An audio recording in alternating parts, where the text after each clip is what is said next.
Ya está grabando. Bueno, muy buenas tardes para todos. Vamos entonces a dar inicio a la clase del día de hoy, que hace referencia hacia las enfermedades relacionadas con el ciclo de la urea. Voy a empezar a compartir la pantalla. Me dice por favor cuando la esté viendo. Ahí ya se está viendo, profe. Listo, voy a dejar de presentar la cámara. Le comento una cosa, se ha estado aquí en mi casa cayendo el internet. Entonces, si se cae, pues yo vuelvo a entrar para que lo tengan en cuenta. Listo. Porque me toca entrar por el teléfono. Entonces, hola señora Castrillón. Bueno, Hola, profe, ¿cómo ¿cómo estás? está? Les estaba diciendo que como que aquí en mi casa como que Claro está teniendo problemas. Entonces cada rato se está como cayendo el internet. Entonces si se cae yo vuelvo a entrar para que lo tengan en cuenta. ¿Listo? Listo, profe. Igual estoy grabando la clase. Bueno, entonces como les decía vamos a empezar los errores innatos del metabolismo del ciclo de la urea. Yo quiero... ¿Perdón? Felicidad. Es que la llamo. Por ahí está un micrófono. Bueno, quiero invitarlos a que, pues, a ver, todas, pero pónganle mucha atención a esta clase, muchachos, que eso les va a servir mucho para la vida, porque si bien esto está orientado hacia problemas genéticos, enfermedades huérfanas, errores innatos del metabolismo, como vamos a hablar de un metabolito que ocurre en muchas otras enfermedades como es el amoníaco y un amonio, entonces eso les va a servir mucho para entender cuál es la fisiopatología, qué es lo que hace ese amonio y por qué ustedes cuando estén en su ejercicio clínico tienen rápidamente que está entrando. Ay, perdón un momentico, yo verifico si está como, si está grabando, si está grabando bien, para que no nos vaya a pasar lo de la vez pasada. Perfecto. Ay, no, es por aquí. Bueno, entonces vamos a recordar, diríamos que estamos empezando las enfermedades huérfanas o errores innatos, un grupo, porque no, desafortunadamente el tiempo no va para todos. Aprovecho para decirles que estoy en el plan de crear un curso de errores innatos del metabolismo 2. Vamos a ver, no sé si lo logro para el próximo semestre. Eh, Porque realmente son muchas las grupos de enfermedades que dejamos por fuera dentro de los errores innatos del metabolismo. Bueno, entonces podemos decir que vamos a ver ahorita un gran grupo de enfermedades que están relacionadas con el metabolismo del nitrógeno. Entonces, cuando estamos hablando del metabolismo del nitrógeno, primero tenemos que empezar y recordar que el nitrógeno es un elemento que está en estado gaseoso.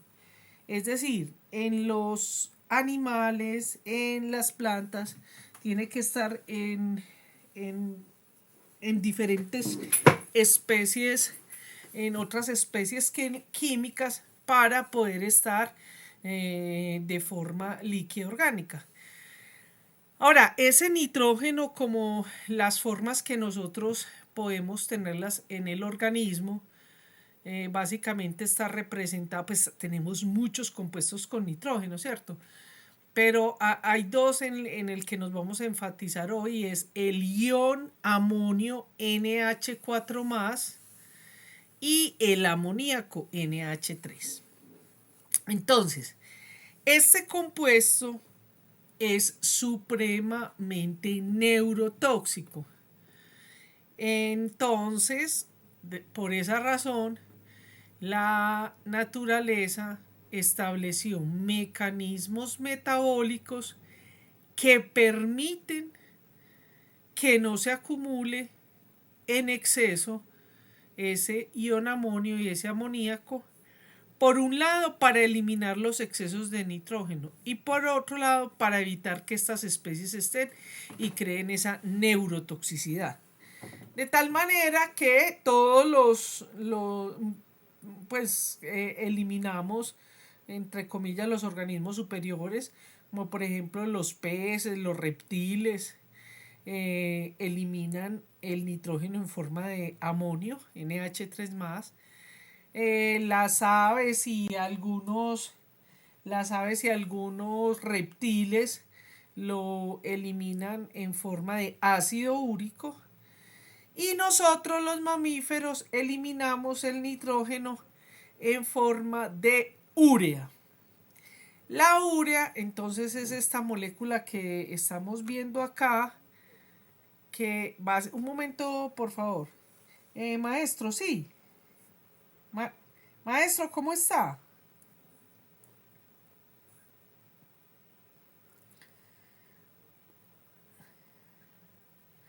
Ay, ¿cómo así, maestro? Maestro, yo en estos momentos estoy en clase. Usted me da un tantico, cuando estemos en el descanso yo lo llamo. Sí. Y en estos momentos está sintiéndolo. ¿Y qué está tomando?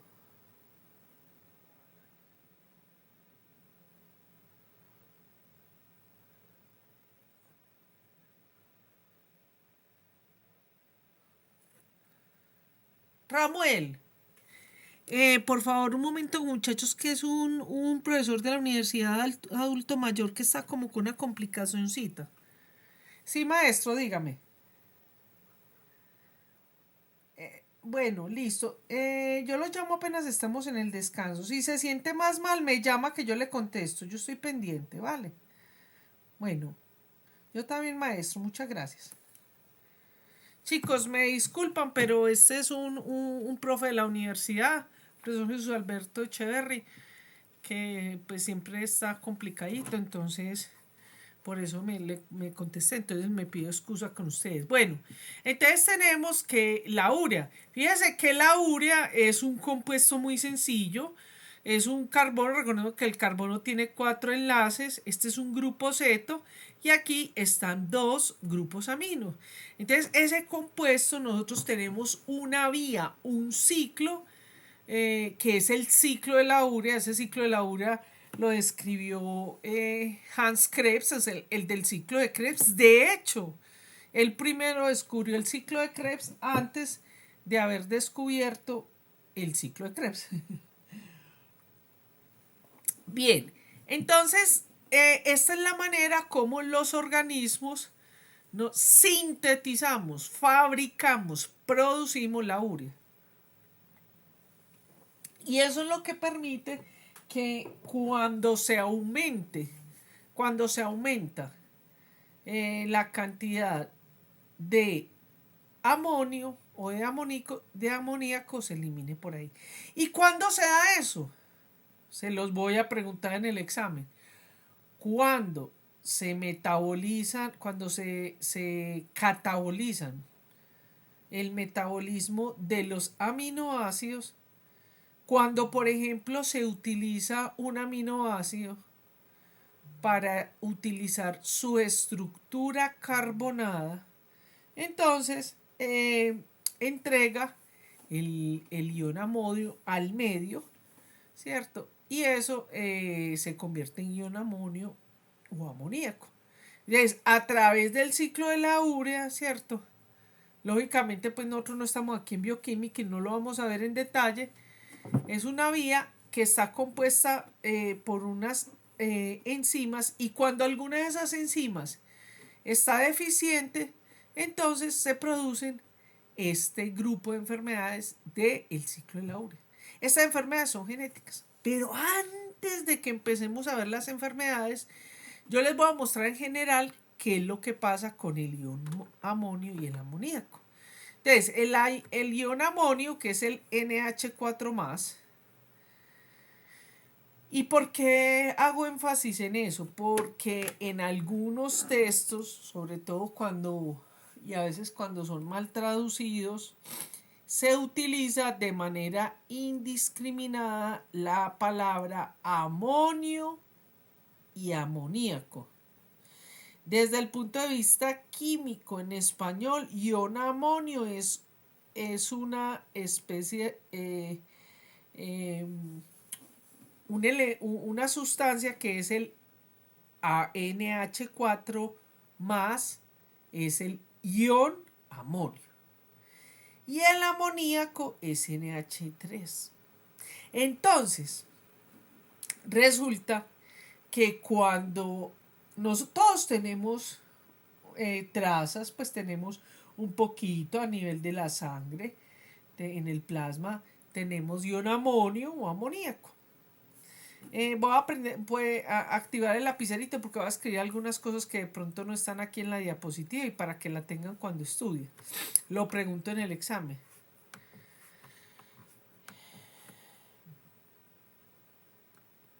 Entonces, este que tenemos aquí es el ion amonio. El ion amonio. NH4. NH4 más, ¿cierto? Bueno, entonces, nosotros tenemos en relación ion amonio amoníaco, tenemos de ion amonio. Esperen que es que a veces me pone como problemita este lapicerito.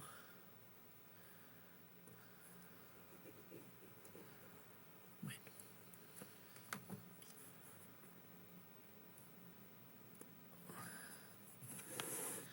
A ver. Un momentico que me tocó sacar la puntita del lapicerito. Entonces, tenemos el ion amonio, ¿cierto? Ay, ya no escribe. El ion amonio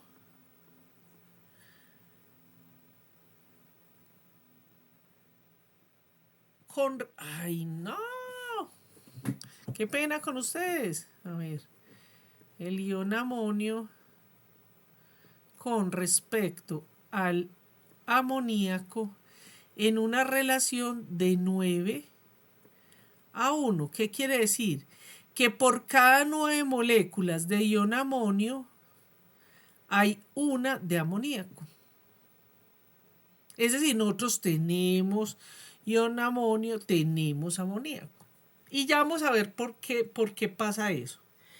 Cuando se produce esto, nosotros normalmente producimos, pero cuando se aumenta de ciertos rangos, como por ejemplo en los prematuros, cuando es más de 150, más no, sino que en los prematuros más o menos tienen 150 microgramos de amonio, de ion amonio.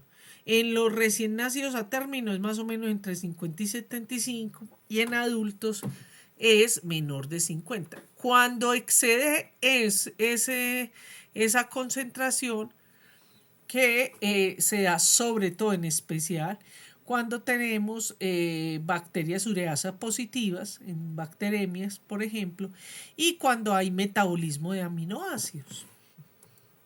Entonces, ¿por qué sucede esto? Pues resulta que ya acabamos de ver que esto va a depender entonces de el pH.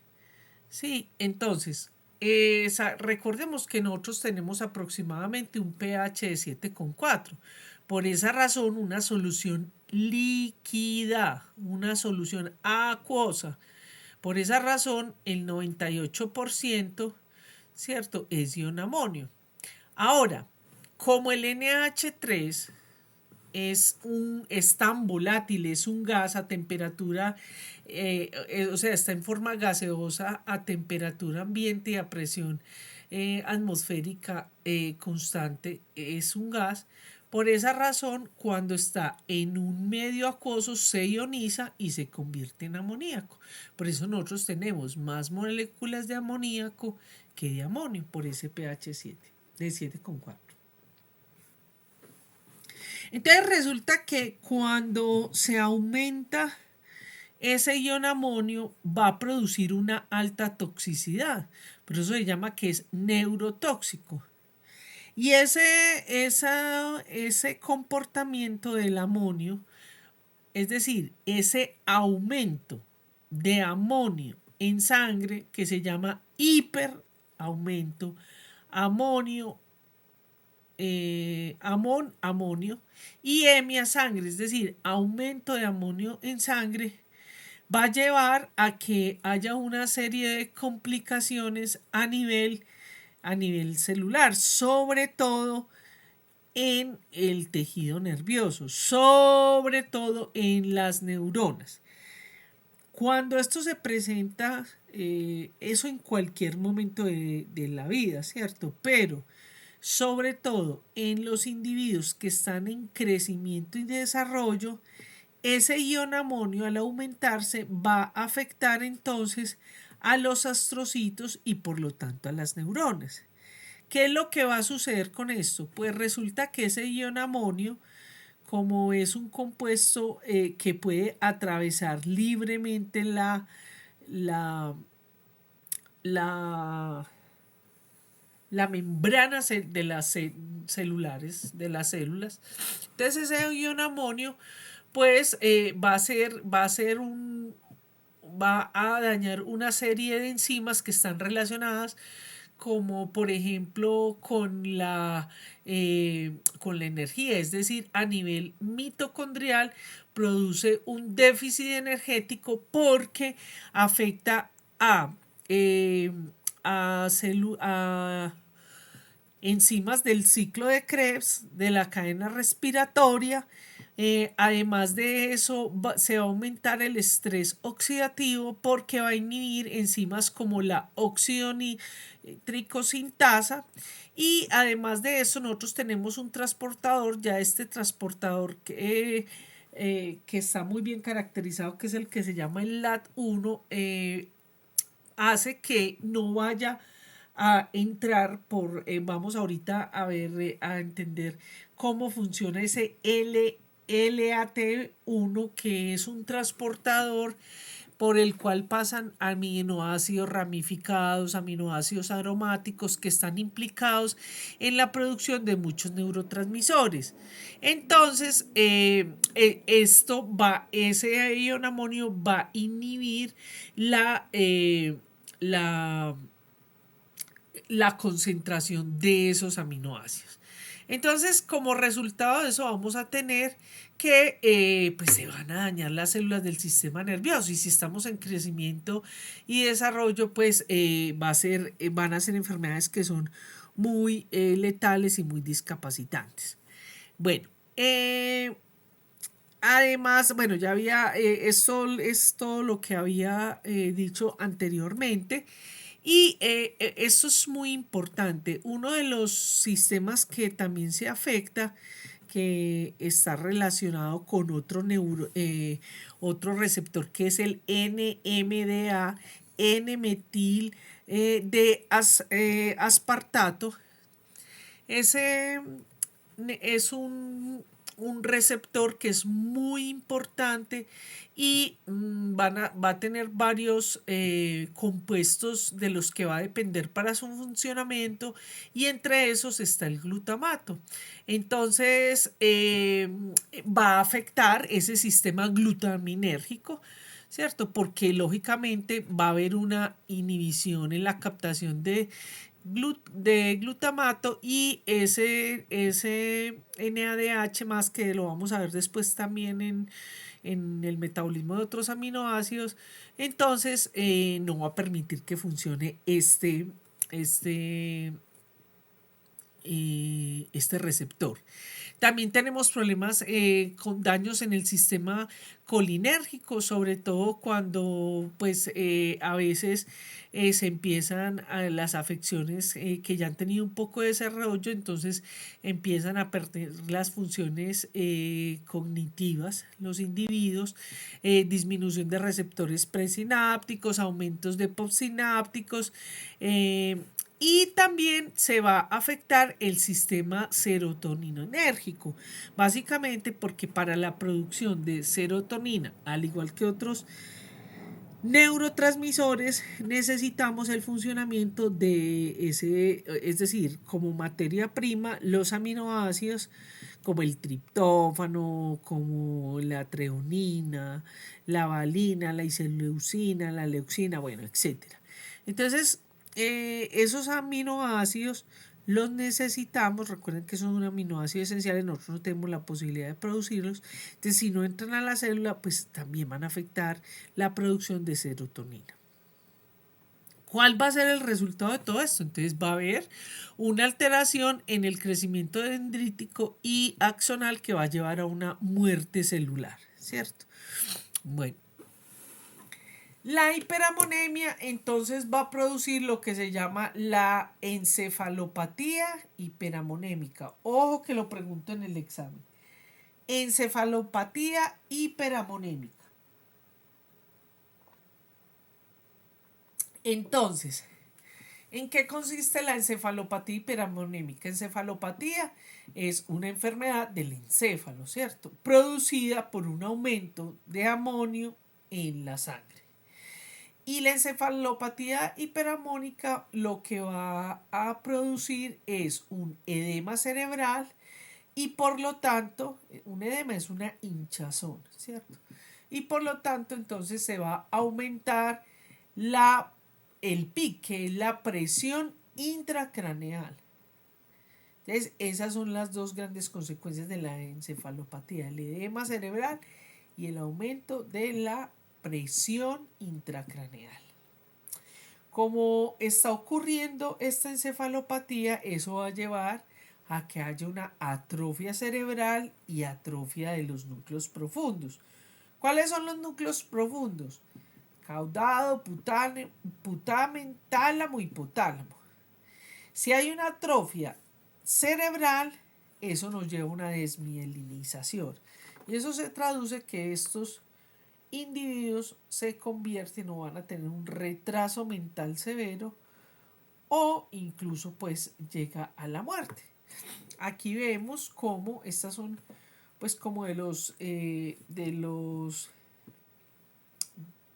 estudios científicos que se han hecho sobre el aumento del amonio, cómo va a afectar entonces esa producción de dendritas. Recordemos que esta es la célula neuronal y todas estas ramificaciones que son las dendritas van a ser afectadas porque igualmente el amonio, por ejemplo, va a tener problema con la síntesis de creatinina. Acuérdense que a partir de creatininfosfato, ¿cierto? Vamos a tener una energía rápida. Recordemos que en la barrera hematoencefálica los ácidos grasos no pueden pasar. Entonces eso se traduce en una falla energética. No tenemos cómo tener una homeostasis y eso por lo tanto entonces va a afectar el crecimiento axonal, que es lo que permite hacer esta red del sistema nervioso. Bien.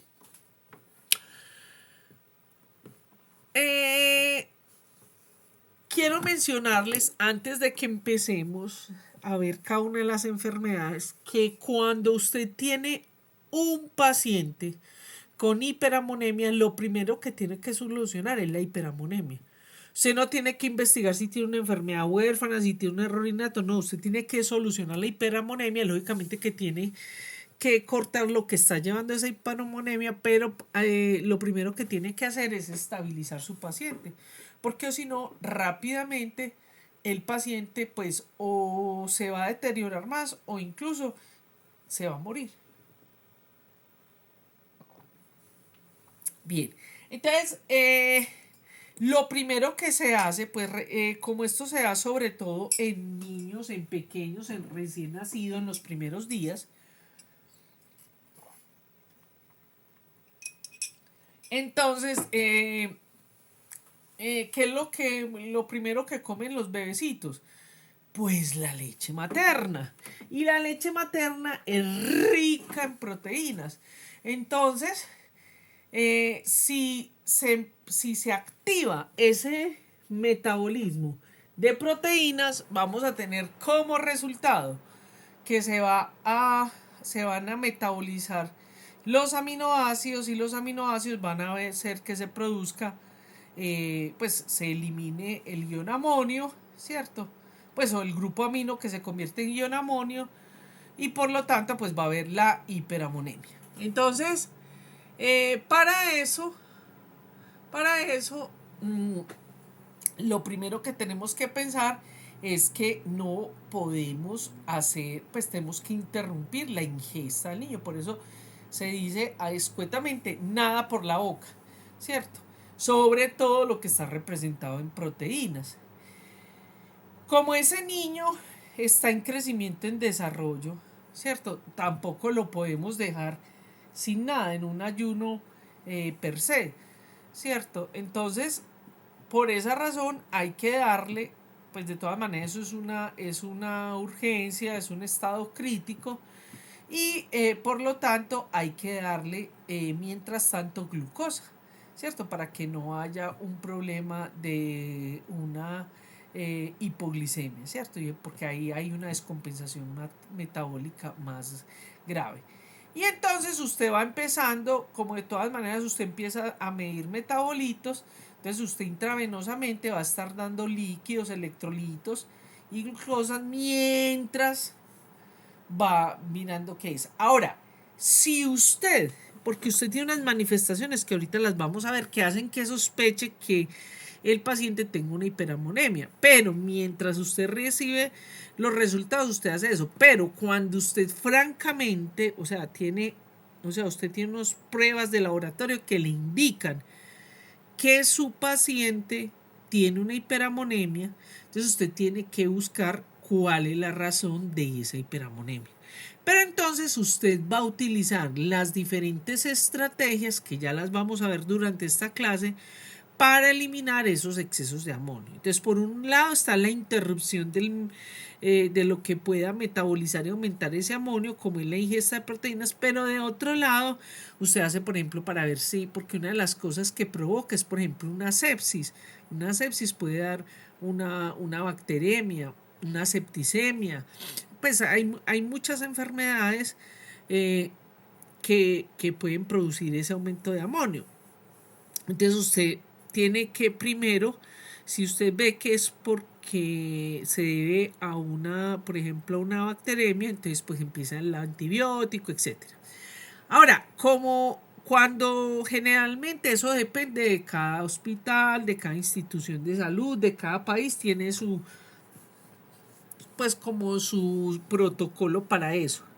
Pero podríamos decir que aproximadamente cuando son más de 200 microgramos, entonces de 200 hay que empezar a pensar en esfoliantes, es decir, medicamentos que ayuden a eliminar, teniendo en cuenta que eso tiene una cinética, ¿cierto? Un metabolismo que no va a ser totalmente inmediato. De pronto pensar en situaciones mecánicas, físicas, como la diálisis, la hemodiálisis, la diálisis, la plasmaféresis, etc.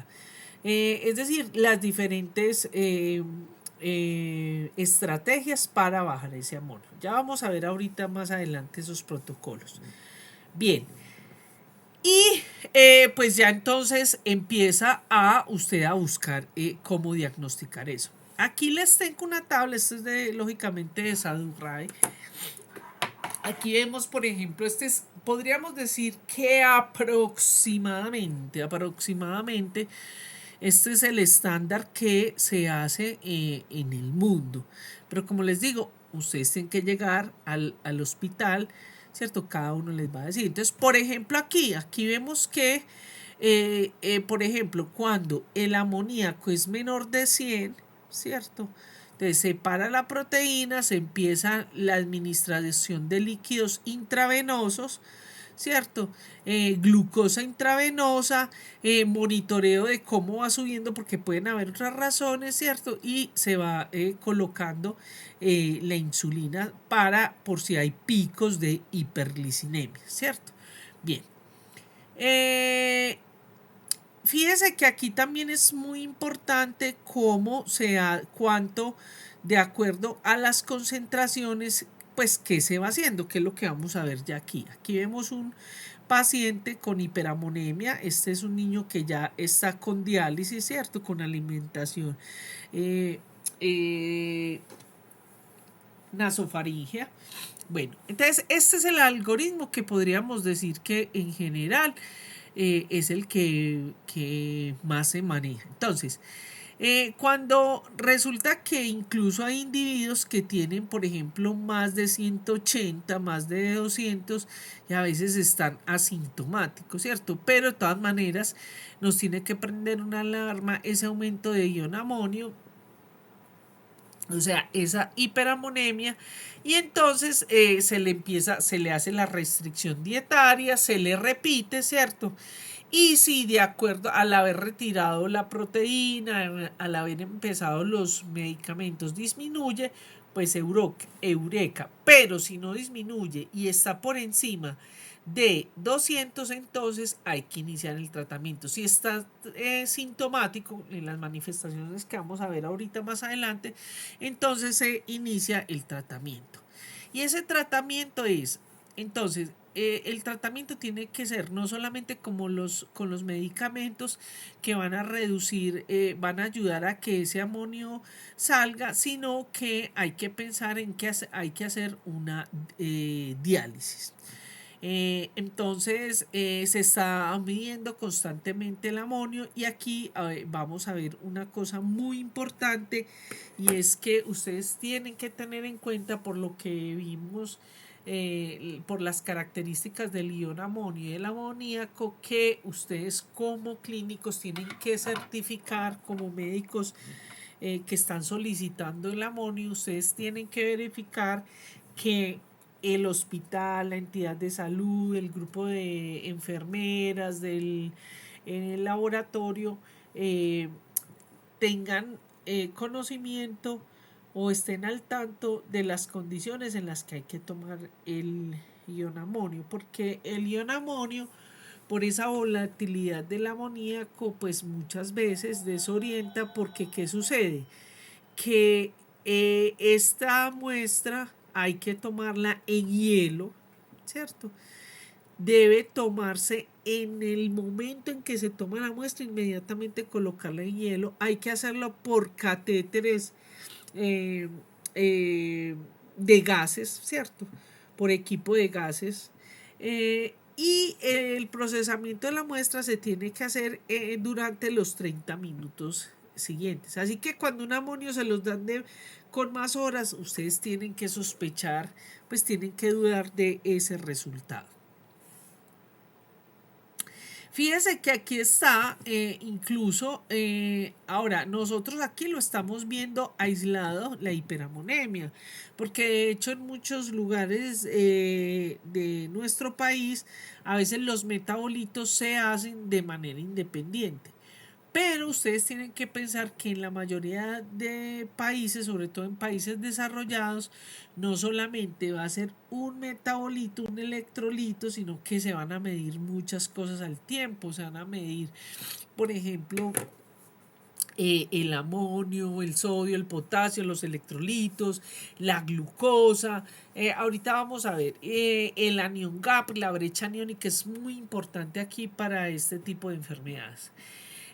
También es muy importante todo este tipo de otros paraclínicos, porque de acuerdo a cómo va a estar ese paciente, si está en una acidosis o no está en esa acidosis, entonces eso nos va a ayudar como a orientar. Por ejemplo, si tenemos una acidosis, ¿cierto? Hay que mirar a ver si hay cuerpos cetónicos, ¿cierto? O si, por ejemplo, no hay acidosis, entonces hay que pensar de pronto en aminoacidopatías o enfermedades que están relacionadas con el ciclo ciclo de la urea que van a estar implicadas en eso. Entonces, este es otro algoritmo que nos puede ayudar mucho y que lo vamos a ver ahorita repetidamente.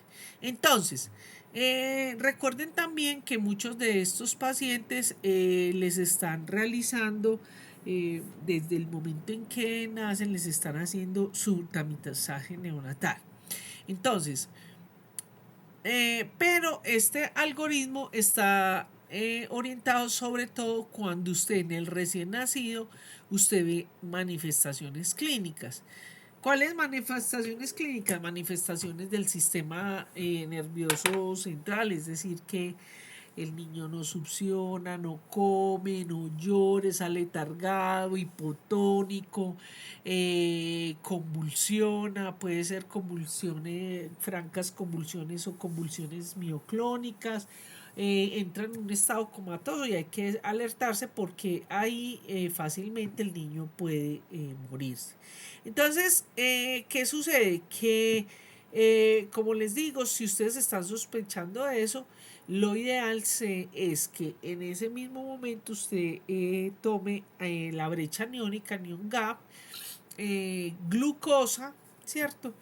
Y el amonio. Como les digo, si usted mide independiente solo el amonio y ese amonio está aumentado, entonces usted tiene que tener en cuenta los datos de la Neon Gap y de la glucosa, porque eso le va a ayudar a orientar o ir dirigiendo este algoritmo. Entonces, si usted tiene un problema del ciclo de la urea en el cual, tiene una hiperamonemia, tiene la Neon Gap normal o por debajo de 20 y tiene el plasma, la concentración de plasma, no, perdón, de glucosa normal, entonces usted puede sospechar en un ciclo de la urea. Pero si usted tiene hiperamonemia, pero además de eso la Neon Gap está anormal e incluso está más de 20, y además de esto tiene hipoglicemia, entonces hay que pensar en otras enfermedades metabólicas, generalmente están representadas con ácidos orgánicos, aminoacidopatías o problemas con las acilcarnitinas. Bueno, entonces cuando usted va a utilizar esos medicamentos, aquí es en condiciones en las que de pronto usted todavía no sabe si tiene una enfermedad que esté relacionada con el ciclo de la urea o las aminoacidopatías o aciduras orgánicas. De todas maneras, usted puede utilizar los medicamentos que se tienen en el mercado. Actualmente, por la gracia, ya tenemos en la mayoría de nuestras ciudades, tenemos los dos medicamentos, que es el benzoato de sodio y el fenilbutirato, ¿cierto? Estos medicamentos, ahorita vamos a entender cómo es el mecanismo, tienen vías diferentes para eliminar el ion amonio. Básicamente, con esos dos medicamentos estamos asegurando que se saquen 3 moléculas de ion amonio, como vamos a ver más adelante. Entonces, usted lo que va a estar haciendo es permanentemente midiendo cómo está ese ion amonio y ese amoníaco, y de acuerdo a eso entonces usted va manejando el tema de los medicamentos. Es lo que se llaman lo que nos está desintoxicando el sistema, ¿cierto? O también se conoce como detoxificadores. Y de acuerdo a la concentración vamos pensando en la diálisis. Podemos decir más o menos que cuando está por encima de 200 micrimolar, como para encerrar todos los diferentes protocolos, ya tenemos que ir pensando en una diálisis. Bueno, una vez usted ya ha determinado, porque recuerden que tenemos entonces una hiperamonemia, esto se los pongo en el examen para que lo tengan en cuenta. Entonces usted tiene una hiperamonemia, tiene una brecha aniónica normal, tiene una glucosa normal, entonces usted tiene que estar pensando en que posiblemente sea un problema en el metabolismo de la urea, ¿cierto? Igualmente, en muchos países, como les decía, como está el tamizaje neonatal y además de eso está la posibilidad de medir algunos de estas pruebas que tienen que ver con los aminoácidos, con los ácidos orgánicos, pues entonces es mucho más fácil, ¿cierto? Entonces, ¿cómo usted puede ir guiando su diagnóstico? Entonces, si la citrulina está baja y la arginina está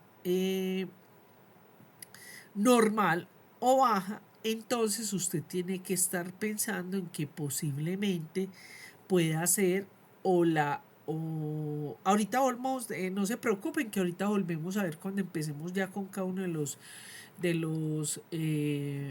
las enfermedades. Entonces, si nosotros tenemos ácido orótico o oratato, ¿cierto? Entonces vamos a pensar en que posiblemente es una deficiencia de CPS1, que es carbamoil fosfato sintasa 1, o de OTC. Y también tenemos otra que, si bien no hace parte del ciclo de Krebs, pero que ahorita les voy a explicar qué tiene que ver el N-acetil glutamato sintasa, la deficiencia de esta enzima que produce N-acetil glutamato, que ayuda al funcionamiento de la carbamoil fosfato sintasa 1. Pero ahorita lo vemos. Entonces, cuando esto está bajo o normal, ¿cierto? Vamos a estar pensando sobre esta CPS1 o estas dos. Cuando tenemos el ácido orótico, el oratato elevado, pensamos entonces en una ornitintrascarbamoilasa, OTC. Ojo, tenemos pacientes con CPS1 y OTC en nuestro medio.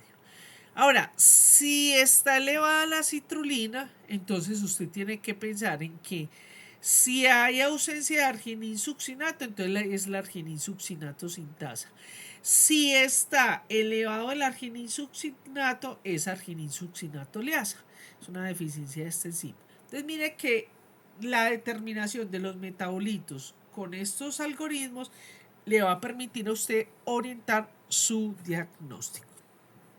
Bueno, ahora, ¿esto lo va a hacer usted en el momento en que tiene la hiperamonemia? No.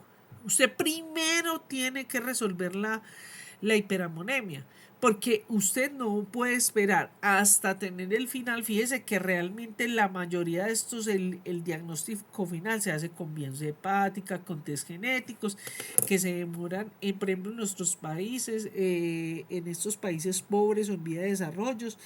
Por ejemplo, en Colombia se puede demorar hasta 60 días hábiles. Ya ahí pues el niño va a estar muy malito.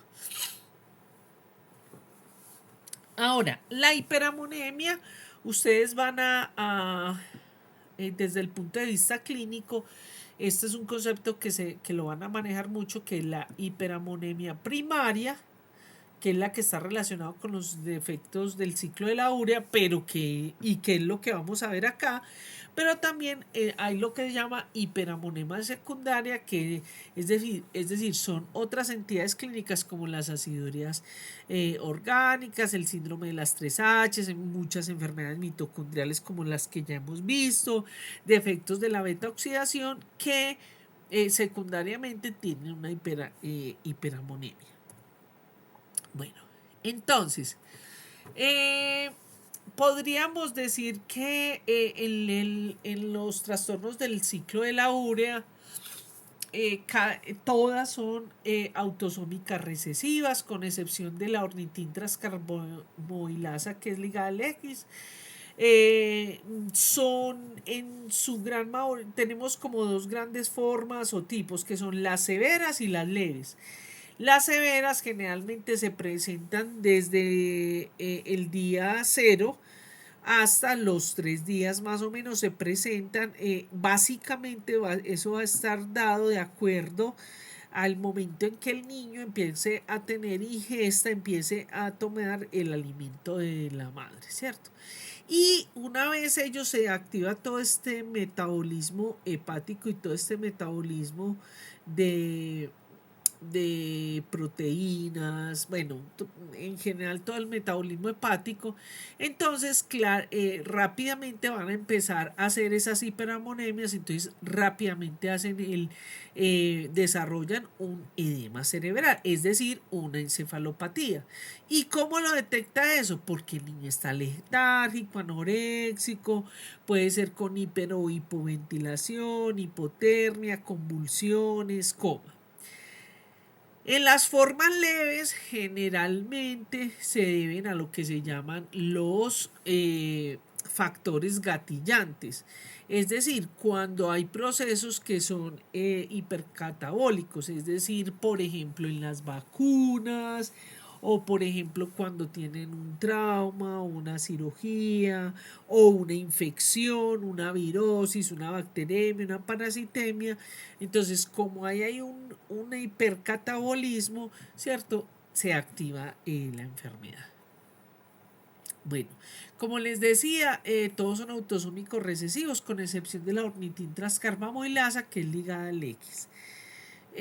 Podemos decir que el diagnóstico básicamente en general, teniendo como reuniendo todo el grupo de protocolos que hay en el mundo, porque hay unos que son 150, otros 200, otros 250, pero en general podemos decir que cuando tenemos unas manifestaciones clínicas más un aumento de amonio y tenemos un anion gap normal y una glicemia normal, es muy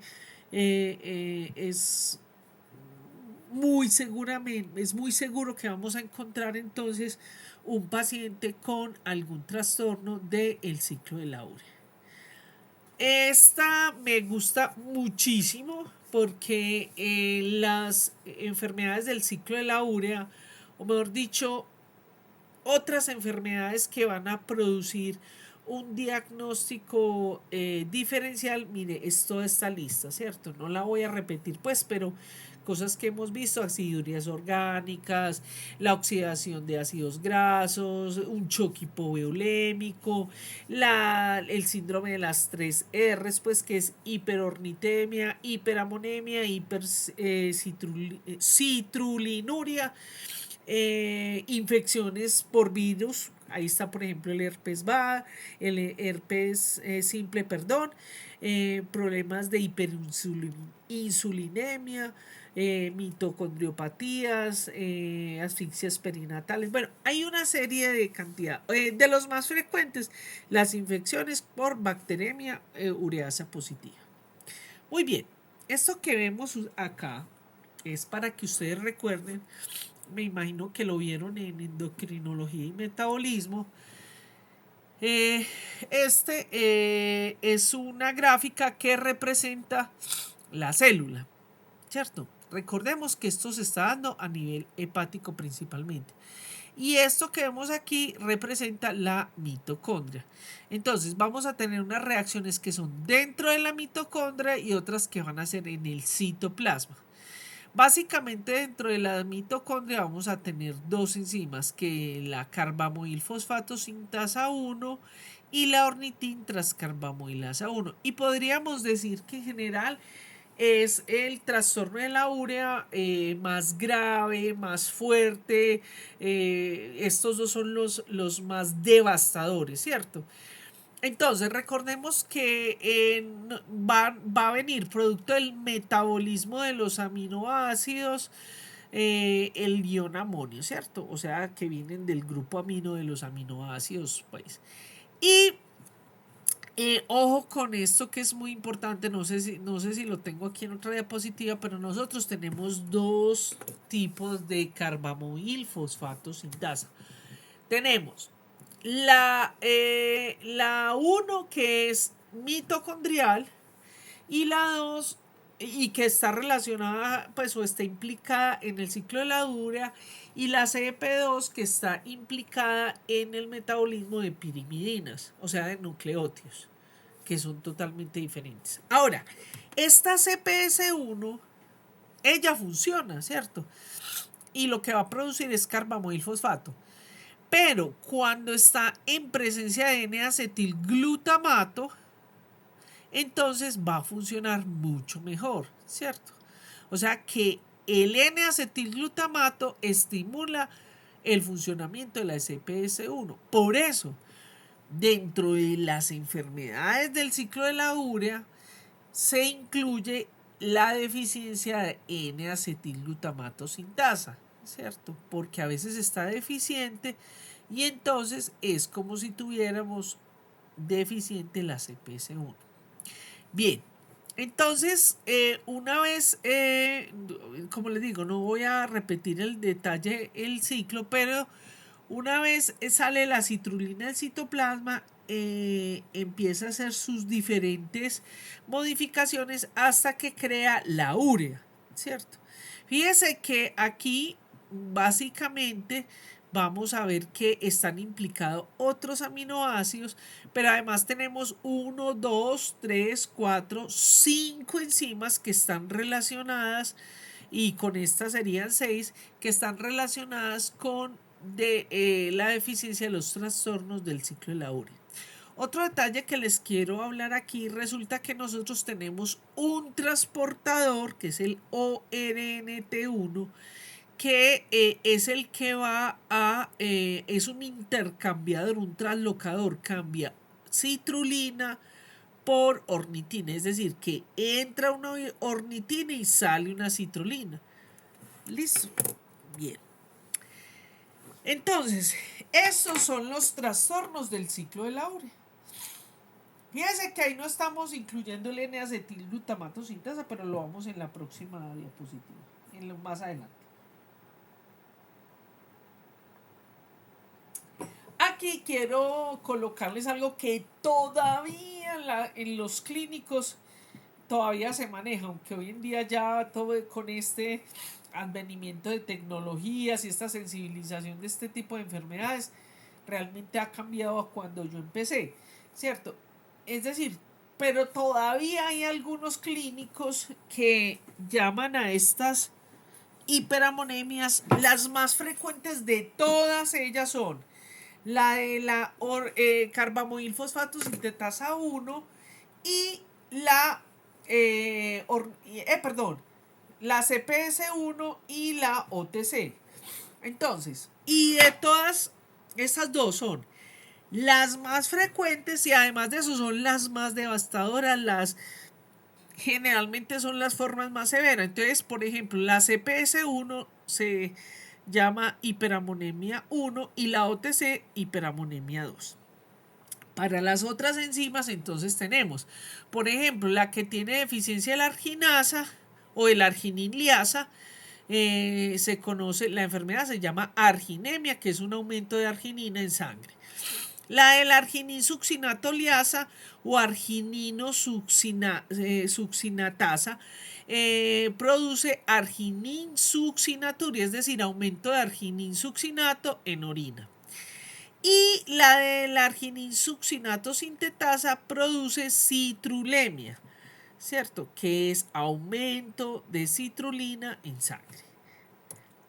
Bien, aquí tenemos entonces, no se tienen que aprender, pues yo nunca les exijo que se aprendan ni la ubicación del cromosoma, pero esto sí es muy importante, saber el tipo de herencia, que es muy fácil en errores innatos, porque casi todas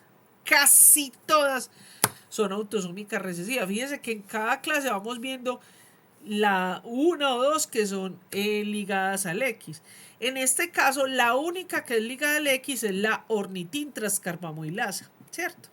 Entonces, tenemos que es lo que me interesa como rescatar de esto. Entonces, aquí van a haber deficiencias de enzimas que tienen que ver con el ciclo de la urea.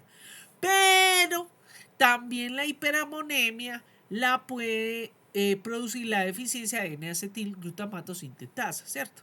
Que es la que me da el N-acetilglutamato, que es la que le ayuda a la carbamidilfosfato sintetasa a que funcione. Y ella también produce hiperamonemia. Muy bien. Les propongo que hagamos un break de 5 minuticos para que empecemos a ver las enfermedades. ¿Qué les parece? Sí, profe. Bueno, muy bien. A las 6 empezamos la otra parte, ¿vale? Voy a detener la grabación.